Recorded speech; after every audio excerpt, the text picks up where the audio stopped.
My next section is to think about, okay, so what can we do? How can I help my brain grow? How can I re-sculpt it? And we almost can, you know, almost literally re-sculpt it as we start to think about how do I want to change it.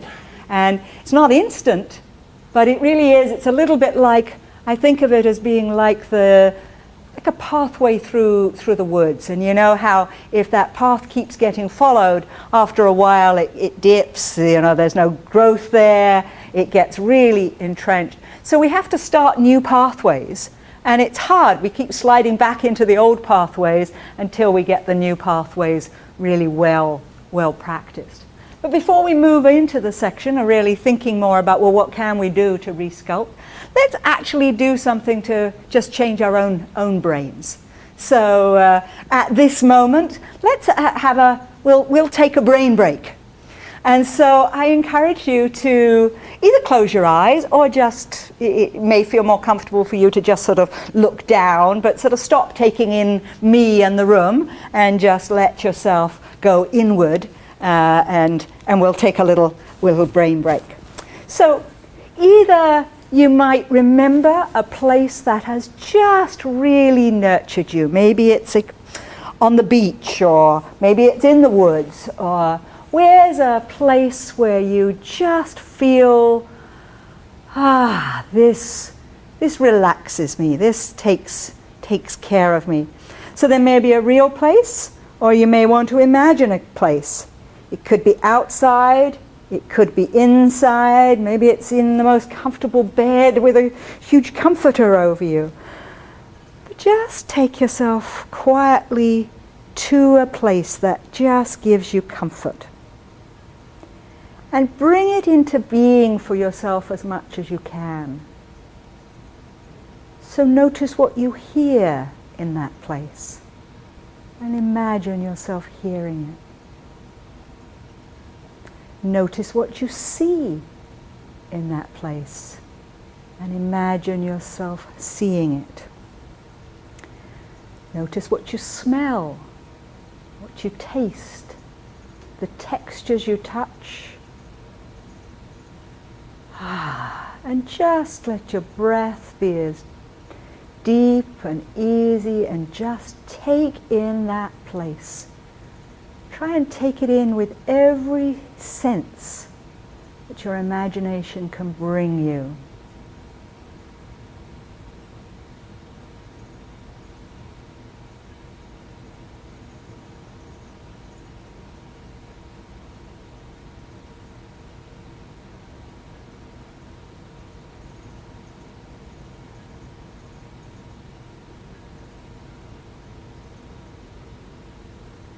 Take a couple more deep breaths there, and then gradually soak it right in. Let it nurture you, comfort you, give you a break. And then a last deep breath, carrying some of that relaxation it gave you back into this room with you when you're ready.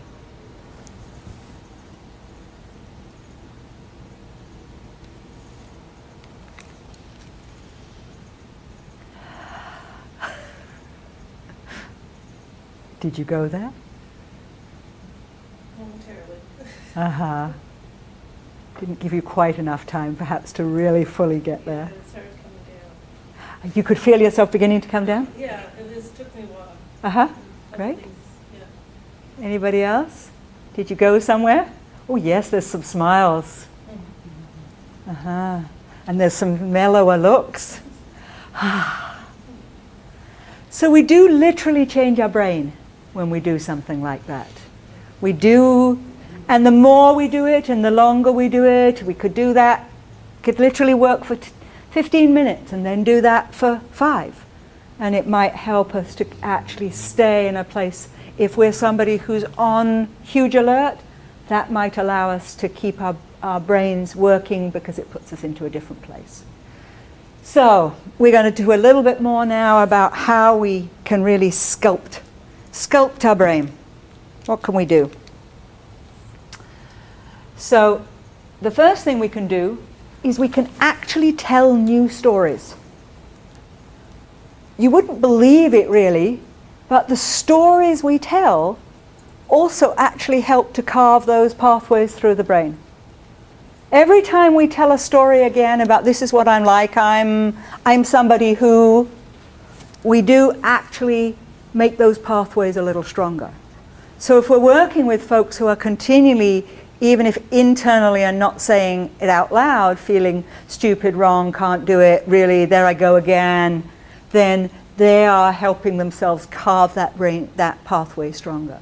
So the more we can help people tell new stories about themselves, the better it is for actually making it possible to do something new. And we often say that, oh, tell a positive, give it a positive spin, tell a different story. But I don't think we previously knew quite how substantially that actually changes the brain. So it is literally, and when we know that, I think it also gives us much more encouragement that really it is worth my trying to interrupt that old monologue, and the more I say something different, it actually will carve out a new pathway. It's quite remarkable how much just thinking about something changes the brain. Even just thinking about doing a movement. If I imagined myself turning around, doing a sort of big twist, imagining doing that twist will do almost as much for my body as if I actually do it. So that stretches my muscles. But if I just sat here and thought about it, then I've changed it just a little bit too, because I've actually made the pathways to that connection. So we often tease people and say if they just sit on the couch and think about exercise, it doesn't do any good, but it does do something. So we need to learn and teach ways that get us a distance from our old patterns and from our thoughts and our feelings. If we think they are me, then they remain me. If we can get a little bit of a distance, then we can begin to shift that a little bit. So, right place. Oh, sorry, that one went out of order. That one should have come first. That was the sense around the stories and that sense of as we change the stories, that's so important because it allows us then to enhance the neuroplasticity. So sorry, I wanted to say one more thing about the stories before I moved on to the idea of creating the distance. So first of all is that sense that the stories, and part of the power of the stories is that they raise the stress, and when the stress is raised, our brains are less plastic, less able to shift. So if we can really shift them, then that helps us to create the new stories. So what I wanted to go on to was that piece around the distance. So if we can get to a place where rather than saying these thoughts are me, these feelings are me, these body sensations are me, we can be in a place sort of that's more at the center, looking out on those, then that helps us to shift from being gripped by them and gripped by the past, and makes it more possible to begin to form the new structures. Again, this is Dan Siegel and his image of the aware hub, but it's what, in some ways, a lot of the mindfulness, the meditation allows us to get is some of that distancing. It's not going to stay forever. That thought that's so hard, it will pass. That feeling that's flowing over me, if I can get just a little bit of a step back from it, I can allow it to pass through much faster. And that's also part of what then begins to shape the possibility for change. So just that, when we can support the students we work with just to step back a little. There's been an enormous amount of research now that's showing that mindfulness work, that anything that allows, Dan Siegel talks about it as mind sight and has a beautiful book around it. If we can get that little bit of distance, then it really helps to strengthen the possibility of resculpting and creating the change.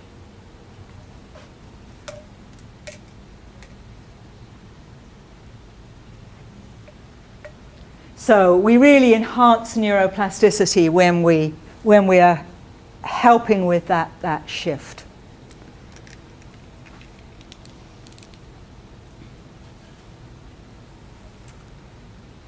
So I showed this before, but I want to look at this a little bit farther.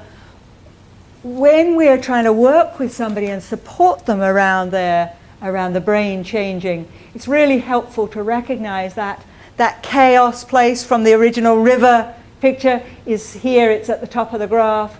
That brick wall, the rigid part from the other bank of the river, is down below, and we're looking to find the sweet spot. We're looking to find the sweet spot for ourselves.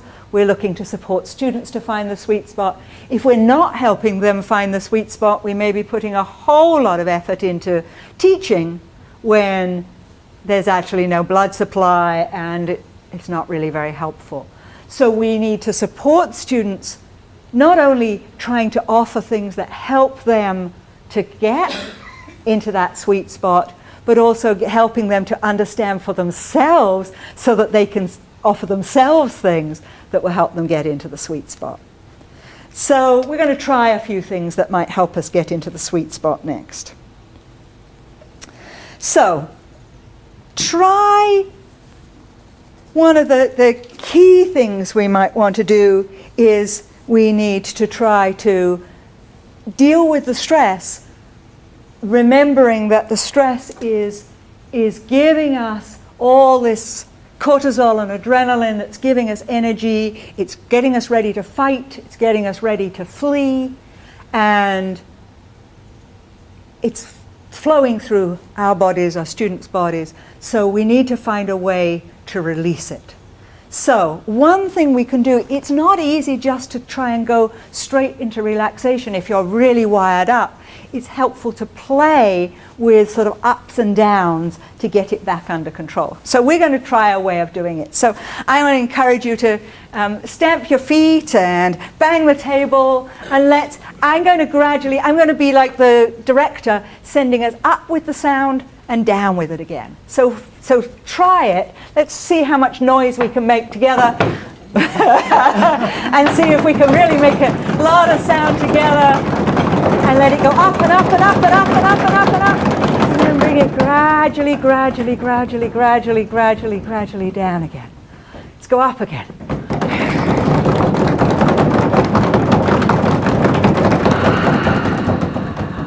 You don't have to stop the moment I start going down. Let it just gradually drop. Let's try one more time.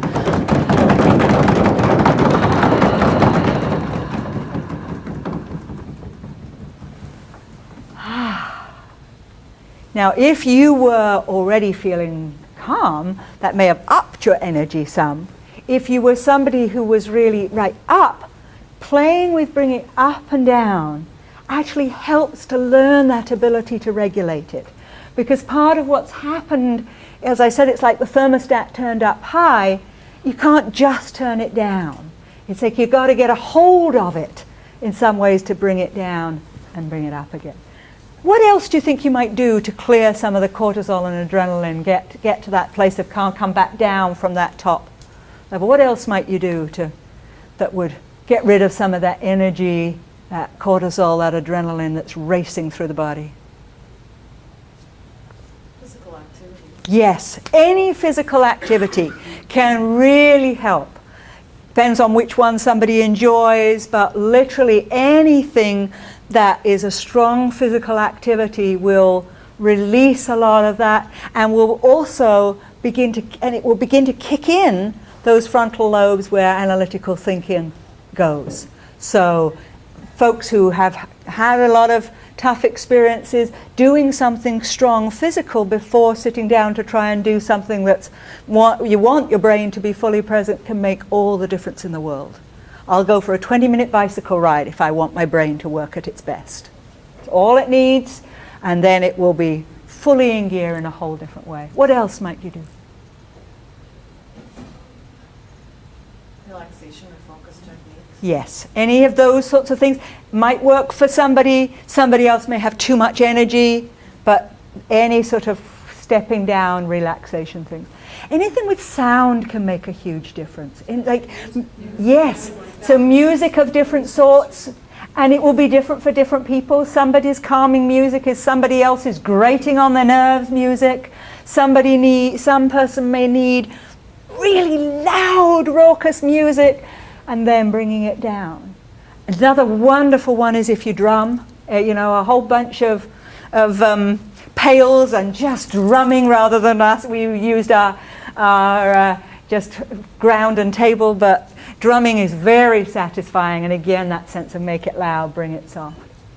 So that sense of, it's almost like harnessing it, sort of bringing it back. It's mine, it's my energy, can I bring it in? And I may have to sort of go with it high to then bring it in. But that's part of what we can do to come down from that place. And if we work with students that they find their own, then of course, they can go out and do something they need to come back to be there. So that's the coming down from up there. But then of course we've got the other folks. We've got the folks who are totally numb, absent, not home. That's sometimes almost a more challenging one to find the way around, to find the way to come into presence. But one of the strongest things, so now let's try just rubbing your thighs. But rub both hands on your thighs and just see how that feels.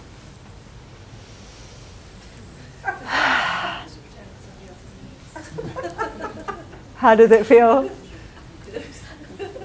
It's interesting.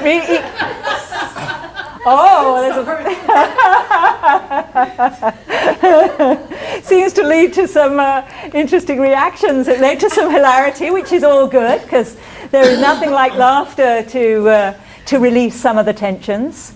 So anything we can do that can create humor can be helpful too, as long as, of course, it's not at anybody's expense. But that sense of rubbing your thighs can be very, very powerful in bringing mind and body together. So that just trying that I had a beautiful experience of working. I was doing the research on a course that was working with women who were mostly currently in domestic violence situations. Some were living in shelters, some were actually still with the abuser, but they were all currently in the midst of the chaos. And they were actually in a pre-apprenticeship program, and what was absolutely stunning was that in the end they actually did as well as the ordinary cohort of people in a pre-apprenticeship program. And one of the things that was clear that made the biggest difference was they had a counselor available to them the whole time. And initially, it was a full-time program. Initially, the counselor made appointments at the end of the day. Hardly any students showed. So she was a very creative soul, so she thought, well, I'm obviously not meeting their needs. I better sit in on the class and figure out what it is they might need. And she sat there and she realized she could see students losing it. They were getting triggered, they weren't really present. So she started that all she did was she'd just catch their eye and she'd walk out of the classroom. And if they wanted to, they went out with her and they talked. What she very quickly found was that they only wanted to talk to her for about 2 minutes. That completely triggered me. Okay, I'm done now. And they came back into class. So gradually she found that all she had to do was catch their eye and just illustrate. Just remind them, give them a smile, and she'd rub her thighs, she'd rub one hand with the other. They would remember, and they would do it too. And she'd look at them, sometimes she'd still walk out, but she said gradually over time, they very rarely followed her out, they very rarely needed to talk. All they needed was the reminder that they could ground themselves. And they stayed, most of them stayed present. Very few students dropped out, and they stayed present through the entire course, through terrifying stuff. They were learning to weld, they were learning all sorts of things that they were all absolutely terrified by. But that presence, the witnessing presence and the reminder that they themselves could ground themselves, became, as most of them told me, was the biggest thing that helped them stay present. So the power of something little like that, I think, is quite amazing. So there's a grounding example. All right. So, to be slightly, we're up.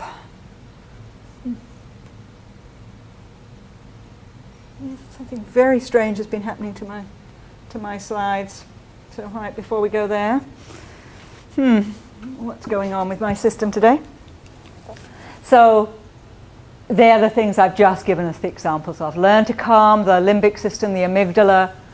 We can learn to ground and get present, because part of what that's about is being in the here and now. It isn't life-threatening now, but my amygdala might think it's life-threatening. And so it's, can I find a way to actually help my amygdala to stop acting on past evidence and notice what's right in front of me right now?